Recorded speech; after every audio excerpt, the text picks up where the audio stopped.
Hey, hello, you're welcome to my channel. Now in this video we want to go ahead and know how to differentiate, how to integrate a function of this form. We are given cosine of a value, okay, a function of x, and then another cosine of another function of x. So the cosine of this angle and the cosine of this other angle, where those two angles are functions of the same variable, let's say x, and the angles are actually different. Okay, if they are the same, we just have cosine of square of a single angle.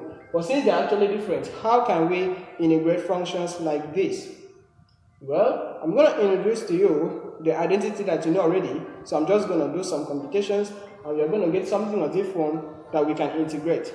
Okay, so here we go. Now, when we're talking about the cosine of the sum of two angles, for example, we have cosine of A plus B. You know the identity, and we also have cosine of, let's say, A minus B. So when we have cosine of the sum of two angles, we normally enter with something like cosine A times cosine B, then minus sine A times sine B. That's for the positive case, that's for the plus case. So that's going to be cosine of A times cosine of B minus sine of A and sine of B. And clearly, what you are looking for, cosine of an angle and cosine of another angle, the product, we have it here. Okay, so we just have to do some simplifications, alright? And this can also be gotten from the difference as well, like this. This is going to give us cosine of A, cosine of B, alright? But since this is minus, we're going to have plus here. That is for the cosine function. This is going to be sine of A, and this is just sine of B. So as this right here is the case, then to get cosine of A and cosine of B only, cosine A, cosine B, then only, we need to eliminate the sine A and B. So if these are two equations, and of course they are two equations, alright, to get rid of the sine functions, we just do addition, because this is minus and this is just plus. So if we add this and this together, this is just going to be two of these. So we now have that cosine of A plus B, then plus cosine of A minus B is going to give us this plus this, that is just 2 cosine of A and cosine of B. And like this, we need something of this form.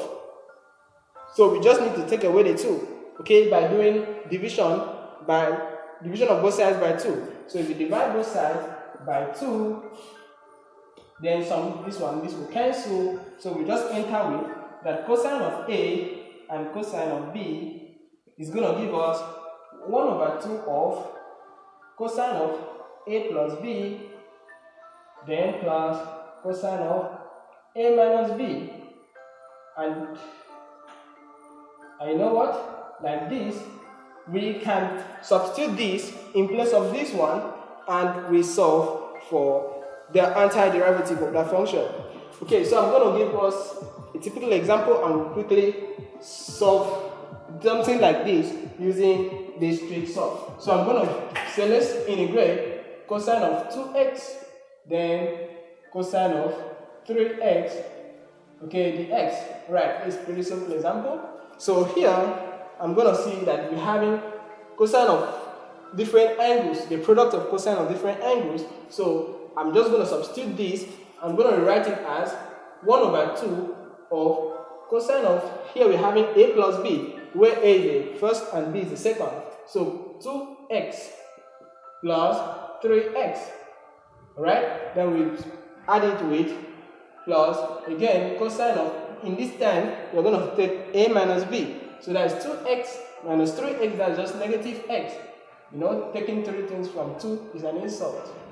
So we just enter with dx like that. From here, we're just going to do some simplifications, and we're going to enter with 1 over 2 in the integral of cosine of, well, here just 2x plus 3x, that's just giving us 5x. So we have 5x to be the angle there. And again, here we just enter with cosine of, well, cosine is an even function. So cosine of negative of an angle is something as saying cosine of positive of that same angle. So we just enter with x, alright? It's going to give us the same output. So here we just add the dx, and we can just take it like this. Well, we just go ahead and integrate everything here. We're going to have 1 over 2 of, well, cosine of 5x. The integral of cosine x is giving us positive sine x. So we just have it to be sine x. Sine x, okay? But since we're having cosine 5x, we just plug in sine 5x. But we don't forget to divide by 5. You know, in the case of differentiation, you multiply it with 5. So here we divide it by 5, right? Okay, the same thing applicable here. Well, here this is just 1. So we're just going to have sine of x, you know, divided by 1 is just like this. So finally, we can now enter with 1 over 10 of sine of 5x, then again plus 1 over 2 of sine of x, and we are done. So we just add a plus c, and that right here is the antiderivative of the example. But this is what we are going to substitute for something of this form. Okay, thanks for watching, and please subscribe to this channel.